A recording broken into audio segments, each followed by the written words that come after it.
नमस्कार, मैं रेणु कुमारी। आप देख रहे हैं पब्लिक एशिया न्यूज चैनल। इसी के साथ अब वक्त हो गया है देश की बड़ी खबरों का।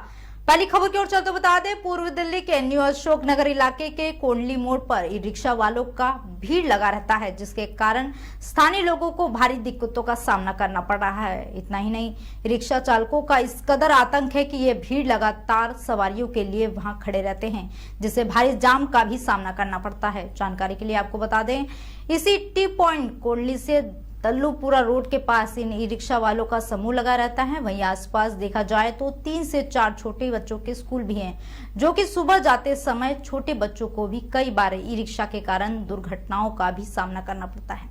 जिस वक्त स्कूल की छुट्टी होती है, उस समय भी ई रिक्शा के समूह के कारण स्कूली बच्चों को आने जाने में भारी परेशानियों का सामना करना पड़ता है। लेकिन मजे की बात यह है कि इतना सब कुछ होते हुए भी स्थानीय पुलिस इस समस्या को लेकर बिल्कुल बेखबर है। सुरक्षा की दृष्टि से यदि देखा जाए, ना तो यहाँ किसी प्रकार का कोई ट्रैफिक पुलिस कर्मी नजर आता है, ना ही न्यू अशोक नगर का कोई पुलिस कर्मी नजर आता है, जिसके कारण आए दिन छोटी मोटी दुर्घटनाएं होती रहती हैं।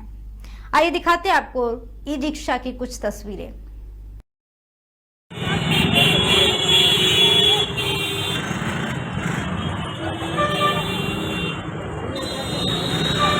फुल टाइम है ना।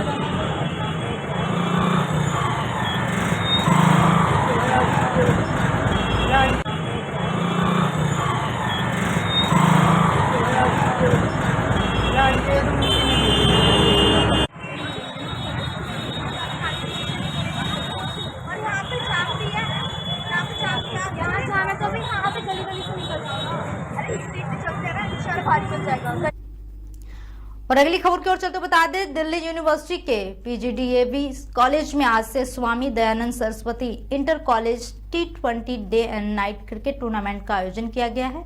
आपको बता दें, ये टूर्नामेंट 25 अप्रैल से 9 मई तक चलेगा, जिसमें दिल्ली यूनिवर्सिटी के 12 कॉलेज ने हिस्सा लिया है।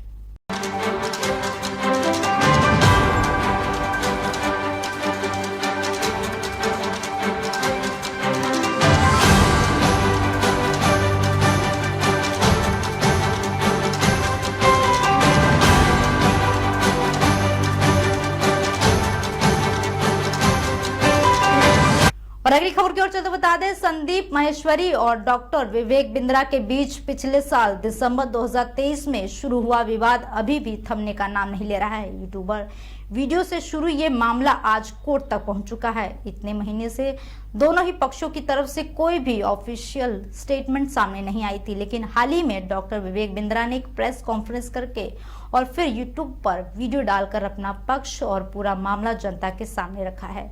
इस वीडियो में उन्होंने क्या कहा है, आइए दिखाते इस वीडियो में।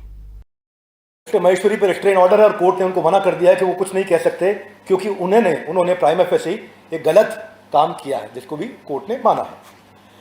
अब मैं कोटेड अनकोटेड बता देता हूं कोर्ट क्या कहता है। This court is of the view that learned civil जज should not pass the restrain order against the appellant, यानी कि जो पहले लर्नेड सिविल जज थे उनको मेरे अगेंस्ट ये ऑर्डर नहीं पास करना चाहिए, बिकॉज मेरे rights were curtailed by passing such direction as he is unable to defend, यानी कि मैं अपने आप को डिफेंड नहीं कर पा रहा था, himself in public domain where the video and the community are in public view, यानी कि ये सब के सब पब्लिक व्यू में थे और मैं अपने आप को डिफेंड नहीं कर पा रहा था। तो कोर्ट ने कहा आप आइए, अपने आप को डिफेंड करने का मेरे को कोर्ट ने एक अधिकार दिया। एक और इन्होंने एलिगेशन लगाया कि आपने 300 करोड़ 500 करोड़ कमाया, तो हमारा काम है, हम बिजनेस करते हैं, हम कैपिटलिस्ट इकोनॉमी को बिल्ड कर रहे हैं, एंटरप्रेन्योरशिप को बिल्ड कर रहे हैं और रेवेन्यू कमा रहे हैं, जिससे हम लोग एंटरप्रेन्योरशिप को तैयार कर रहे हैं। कमाएंगे और आप हमें आशीर्वाद दीजिए बड़े भाई, क्यों हम 500 करोड़ करें, हम 5000 करोड़ करेंगे, लेकिन पहले ईमानदारी बाद में दुकानदारी। और ये मैं नहीं तय करूंगा, ये लर्नेड कोर्ट ऑनरेबल जज अब तय करेंगे और उनको जवाब देने आना होगा। मिस्टर महेश्वरी, आपको हमारी प्रार्थना है, बड़े भाई आपको जवाब देने आना होगा कोर्ट में। आप जवाब देने क्यों नहीं आ रहे वो आप जानते हैं कि आज आप प्रूव करने के लिए क्यों नहीं आ रहे। एलिगेशन के लिए आपने 1 मिनट लगाया, आपने जो आपने सामने लोग खड़े किए थे एलिगेशन लगाते वक्त, उनके भी वीडियोज है हमारे साथ में, वो भी पैसा कमा रहे थे और उन्होंने बोला कुछ नहीं कमाया, तो उसके पीछे क्या कारण है मिस्टर महेश्वरी जानते होंगे। It is admitted fact on the file that aggrieved appellant, appellant कौन हुआ, मैं जो अपील कर रहा है, एंड द रिस्पोंडेंट नंबर 1 यानी कि Sandeep Maheshwari, in this business of the same nature, यानी कि हम सिमिलर प्रकार के नेचर में हैं, और ये स्वाभाविक है, it is quite natural that there may be some business rivalry between them, क्योंकि वो सेम बिजनेस में आना चाहते थे, बिजनेस कोचिंग करना चाहते थे, तो कोर्ट ने माना कि हम दोनों सेम बिजनेस में हैं। लर्नड सिविल जज हालांकि ये ऑब्जर्वेशन दे चुके थे that the video and community post are defamatory, लेकिन आज भी बड़े भाई मिस्टर महेश्वरी पे रिस्ट्रेन ऑर्डर है। अब कोर्ट ने ऐसा माना है कि मुझे अधिकार नहीं दिया गया था बोलने का, मैं बोल सकता हूं, लेकिन उनके अधिकारों को भी रोक दिया गया है कोर्ट के द्वारा, क्योंकि उन्होंने डेफेमेशन किया है। और अगली खबर की ओर चलते बता दें, बुलंदशहर में लोकसभा सामान्य निर्वाचन 2024 के तहत बुलंदशहर गौतम बुद्ध नगर लोकसभा चुनाव संपन्न कराने के लिए कड़ी सुरक्षा के बीच पोलिंग पार्टियां गुरुवार को डीएवी स्कूल एवं मंडी परिसर से अपने अपने मतदान केंद्र के लिए रवाना हुई हैं। जिलाधिकारी, एसएसपी, चुनाव प्रेक्षक सहित पुलिस और प्रशासनिक अधिकारियों की मौजूदगी में पोलिंग पार्टियों को ईवीएम मशीन और बाकी चीजें दी गई हैं। आइए दिखाते हैं आपको हमारे संवाददाता प्रदीप पंडित की रिपोर्ट। सर, पोलिंग पार्टियां आज रवाना हो रही हैं, कल चुनाव होना है, क्या क्या तैयारी हैं और पुलिस व्यवस्था किस तरह की रहेगी सर?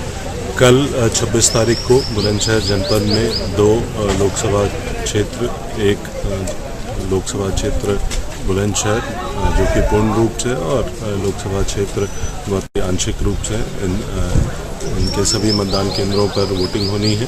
इसके लिए हमारी तैयारियां पूर्ण हैं। आज जैसा कि आप देख वोटिंग के पर्याप्त पुलिस प्रबंध किए गए हैं। इसमें हमारे पास जनपद में कुल 45 कंपनी कराई गई है, जिनको विभिन्न पोलिंग सेंटर्स पर और कानून व्यवस्था के अनुसार जनपद डिस्ट्रीब्यूट किया गया है। इसके अतिरिक्त लगभग 16,000 अन्य पुलिसकर्मी इस पूरी व्यवस्था में डिप्लॉयड हैं।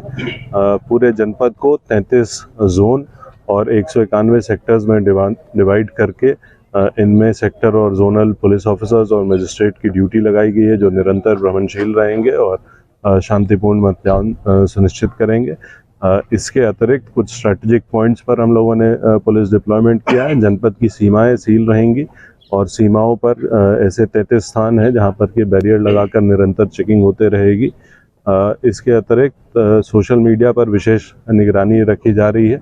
किसी भी तरीके के अफवाह पे लोग ध्यान ना दें। कोई भी बात यदि संज्ञान में आती है तो उसको तस्दीक करें। हमारी मीडिया सेल भी निरंतर इसकी मॉनिटरिंग करते रहेगी और यदि कोई अफवाह फैलाता है तो उसके विरुद्ध कार्रवाई भी सुनिश्चित की जाएगी। इसके अतिरिक्त हम लोगों ने अपने जो अभिसूचना तंत्र है उसको भी सक्रिय कर रखा है। हर एक छोटी से छोटी चीज़ों पर हमारी नज़र है और हमें पूरा विश्वास है कि हम लोग इस चुनाव को शांतिपूर्ण तरीके से कर रहे हैं। जो संवेदनशील इलाके हैं और जहां मतदान होना है, वहां पर किस तरीके की निगरानी की जाएगी? देखिए, जो संवेदनशील क्षेत्र हैं उनको पहले ही चिन्हित किया गया था वल्नरेबिलिटी मैपिंग एक्सरसाइज के थ्रू। इन सभी मतदान केंद्रों पर अर्धसैनिक बल लगाए गए हैं। साथ ही साथ ऐसे जो भी गांव इत्यादि हैं उनमें जो हमारी 112 की गाड़ियां हैं वह अन्य पुलिस बल वहां पे स्थापित किया गया है। ठीक है। जैसा कि आप जानते हैं 26 अप्रैल को बुलंदशहर जनपद में मतदान है। 2 लोकसभा क्षेत्र के बुलंदशहर और गौतम बुद्ध नगर 2876 पार्टियों की रवानगी हो रही है। ऊर्जा और सिकंदराबाद की पार्टी एसडीएपी कॉलेज से जा रही है। बाकी 5 विधानसभाओं की पार्टियां मंडी से जा रही हैं। आप स्वयं भी देख रहे हो कि उत्सव का माहौल है। हमारे जितने भी कर्मचारी लगे हुए बहुत ही खुशी मुद्रा में मैं आपके माध्यम से अपने सभी सम्मानित मतदाताओं से अनुरोध करूँगा कि कल 26 अप्रैल को अपने मताधिकार का अनिवार्य रूप से उपयोग करें और पूरे देश बुलंदशहर में मतदान का अधिकार करें। सभी बूथों के कर्मचारियों के लिए व्यवस्था की गई है, वहाँ पानी है, शेड है। मतदाताओं के लिए भी लंबी लंबी लाइन लगे, उसके लिए उनको उसकी व्यवस्था कुछ की गई है, सामियाने लगवाए गए हैं। तो पूरा प्रयास ये किया गया है कि त्योहार के बूथ पर माहौल हो। इसके अलावा हर विधानसभा में बूथ बनाया गया है, बूथ बनाया गया है, चौड़ी बूथ बनाया गया, मॉडल बूथ बनाए गए हैं, ताकि लोकतंत्र में हर आदमी को ऐसा महसूस हो कि ये हमारा जो अधिकार है सबसे महत्वपूर्ण अधिकार है मतदान का, और हम एक त्यौहार के तरीके से 26 तारीख को जाएंगे और मतदान करेंगे। कितने सर बूथ ऐसे हैं संवेदनशील और अतिसंवेदनशील? लगभग सारे चुनाव में संवेदनशील होते हैं। सभी बूथों पे CCTV लगाई गई है। लगभग 1500 बूथ ऐसे हैं जिसमें लाइव स्ट्रीमिंग होगी, वेबकास्ट। रोहतक स्थित पॉजिट्रॉन अस्पताल में फ्री मेगा कैंसर कैंप का आयोजन किया गया है। इस कैंप में पीजीआई से सेवानिवृत्त हड्डी कैंसर रोग विशेषज्ञ डॉक्टर जुलेश सिंह कुड्डू सहित कई कैंसर रोग विशेषज्ञ डॉक्टर्स मौजूद रहे। बता दें, इस दौरान डॉक्टरों की टीम ने मरीजों की जांच की और उचित चिकित्सा परामर्श भी दिया। इस कैंप का उद्देश्य समाज में कैंसर के प्रति जागरूकता फैलाना है। बता दें, अस्पताल समय समय पर ऐसे कैंप लगाता रहता है। आइए दिखाते हैं आपको हमारे संवाददाता सुक्रम पाल की रिपोर्ट। मैं डॉक्टर संजय बड़ेसरा, स्त्री कैंसर रोग विशेषज्ञ पॉजिट्रॉन हॉस्पिटल में काम करता हूं। आज हमने कैंप रखा है जिसमें हमने 15 से 20 जो पेशेंट हैं उनको देखा है, जिसमें उनको अवेयर किया है कि कैसे कोई ब्रेस्ट में गांठ है या बच्चेदानी या अंडेदानी में गांठ है, कैसे उनका इलाज होना चाहिए, क्या उनमें बायोप्सी होनी चाहिए या नहीं होनी चाहिए और किसको ऑपरेशन की ज़रूरत है। ब्रेस्ट कैंसर के लिए हमने स्क्रीनिंग मैमोग्राफी की है और अंडेदानी या बच्चेदानी के जो कैंसर है उसमें एग्जामिनेशन से हमें पता लग जाता है कि कोई दिक्कत है कि नहीं है। लेडीज के कैंसर में सबसे ज़्यादा कैंसर ब्रेस्ट का होता है, दूसरे नंबर पे बच्चेदानी के मुंह का कैंसर है, बाद में अंडेदानी या अंडेदानी का कैंसर होता है।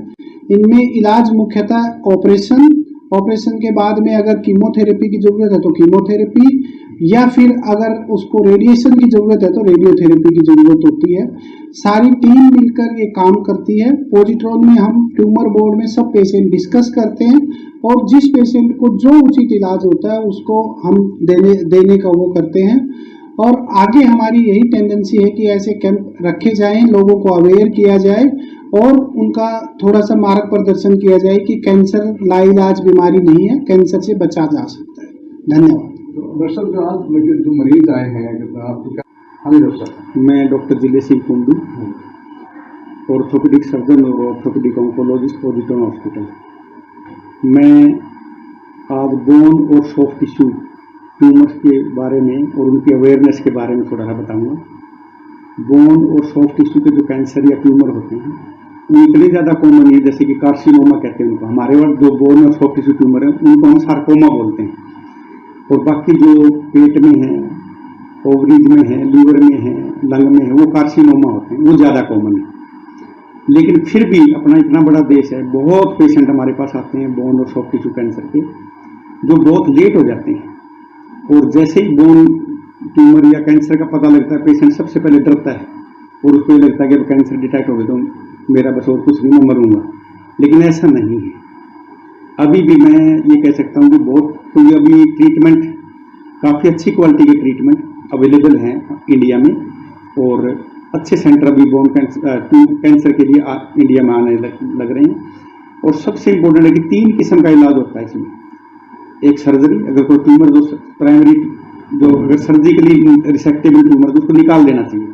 दूसरा कीमोथेरेपी, दवाइयों से ट्यूमर को ख़त्म कर देना या उसको दबा देना और फिर सर्जरी आसान हो जाती है। तीसरा रेडियोथेरेपी, रेडियोथेरेपी बड़ी इफेक्टिव है। तो इन तीनों को मिलने के जब तीनों मोडलिटी जब अवेलेबल हैं तो उसमें इलाज और अच्छा हो जाता है। इसलिए जब भी कोई गांठ, हाथ पैरों में कोई भी गांठ है या मांसपेशियों में गांठ है, उसको हल्के में ना लें। जैसे ही पता चले डॉक्टर के पास आएँ, उसको इन्वेस्टिगेट कराएं और उसके इलाज जरूर करवाएं। मैंने बहुत बार देखा है कि जैसे मरीज को पता लगा कि गांठ है तो देसी दवाइयों के चक्कर में, झाड़ फूंक के चक्कर में पड़ जाते हैं और वो कैंसर को इतना बड़ा कर देते हैं कि ना तो सर्जरी के लायक रहती, ना उसको कीमोथेरेपी का असर आता, ना रेडियोथेरेपी का, फिर टांग काटने तक नौबत आ जाती है। तो इसको अवॉइड करना चाहिए। जैसे ही पता चले कोई गांठ है, कोई सूजन है कहीं भी जोड़ में, हाथ में, कहीं भी पैर में, तो इमीडिएटली डॉक्टर को दिखाएं और उसका इन्वेस्टिगेट करवाएं और ये पता लगाएं कि किस किस्म की कैंसर है, उसके हिसाब से आजकल इलाज होता है। अब मोलिकुलर। और अगली खबर की ओर चलते बता दें, बुलंदशहर में थाना बीबी नगर पुलिस ने जिलाधिकारी के आदेश पर एक कुख्यात अपराधी को 6 महीने के लिए जिला बदर किया है। बता दें, क्षेत्र में गुंडागर्दी के बल पर अपराधी के समाज विरोधी क्रियाकलापों में संलिप्त होने के नाते थाना बीबी नगर में विभिन्न अभियोग पंजीकृत हुए हैं, जिसके कारण क्षेत्र की जनता स्वयं को असुरक्षित महसूस करती है, जिसे देखते हुए कुख्यात अपराधी को 6 महीने के लिए जिला बदर किया गया है। आइए दिखाते हैं आपको हमारे संवाददाता प्रदीप पंडित की रिपोर्ट। समस्त ग्रामवासियों को सूचित किया जाता है कि अफजाल पुत्र अहमद सईद निवासी गंगावली को श्रीमान जिला अधिकारी बुलंदशहर के गुंडा अधिनियम के तहत कार्रवाई करते हुए इन्हें 6 माह के लिए जनपद बुलंदशहर से निष्कासित किया जाता है। धन्यवाद। ऐसी ही तमाम जानकारी के लिए देखते रहें पब्लिक एशिया न्यूज चैनल। नमस्कार।